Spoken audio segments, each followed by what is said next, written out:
So what we have this afternoon is really the culmination of a writing unit that we had in my freshman English class. I was actually given this curriculum when I started here 3 years ago. When I started working with the students and realizing the increasing technology that we have in our world, I realized that there's potential for the kids to lose their voices, and I didn't want that to happen. Last year and the year before, we did this in class. This year, we did it like a recital, and it was really fun to see how nervous they were. They take their message, they develop it in a speech, but then they practice, and they own their idea, they own their message, and then they share it, so they realize their voice matters. TEDxLaSierraUniversity has been very gracious in extending a hand to us because of the quality of performances and speeches that the freshmen provided. It was really exciting. I grew up with fairy tales, and I'm sure you did too. Adventure, danger, despair, hope, romance. You'd be lying to yourself if you said you never believed them. It felt like the same story every time over. The damsel gets in distress, and her prince comes in, heroically saving the day. As I've grown older, I've realized the message that was fed to me over and over and over again. Women can't lead. Being a middle child is the worst. Something that has been said for pretty much quite as long as I can remember. But what if we, instead of looking at the middle child role as a disadvantage, why don't we just look at it as an advantage instead?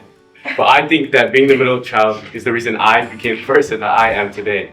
The average person has a 54% chance of correctly spotting a lie. Not great. The average person is terrible at spotting lies. But first, why do we lie? Have you ever been bored or in a class, meeting, or lecture? If you have, then you've probably felt that feeling where you don't know what to do with your hands. You probably start fidgeting around, tapping your pencil, flicking a pen. Many people cope with fidgeting differently. For example, I've always liked drawing, so when I get bored, I do. My personal favorite food is Asian. So that got me thinking, is there a way to prove that Asian food is the best? Is there a way to prove that any food is the best? Well, by the end of my talk, I'll have proved to you that Asian food is objectively the best. We often think of ourselves as the superior species, the most intelligent, with complex emotion, verbal language, and specialized skill. And this sparks an idea. Maybe we deserve to have authority over animals. However, this notion could be wrong. Maybe it's built on our pride, self-bias, or outdated ideas. And if it is, if this idea isn't entirely correct, we need to reshape the way we view animals. The real question, what am I becoming if I actually try? Because one day you'll realize something simple. You weren't stuck.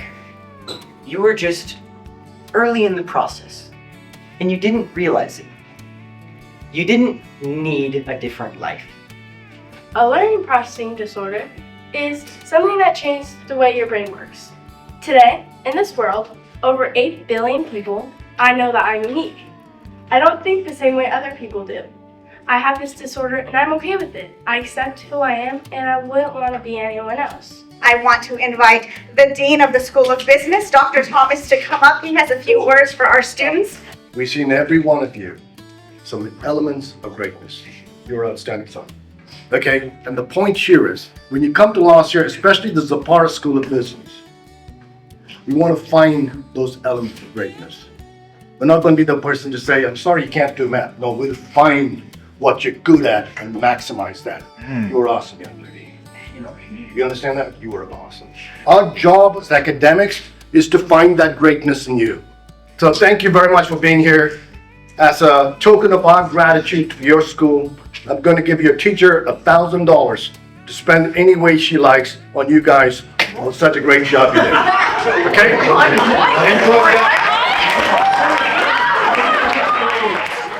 I don't even have words. I'm just so proud of you guys for what you did.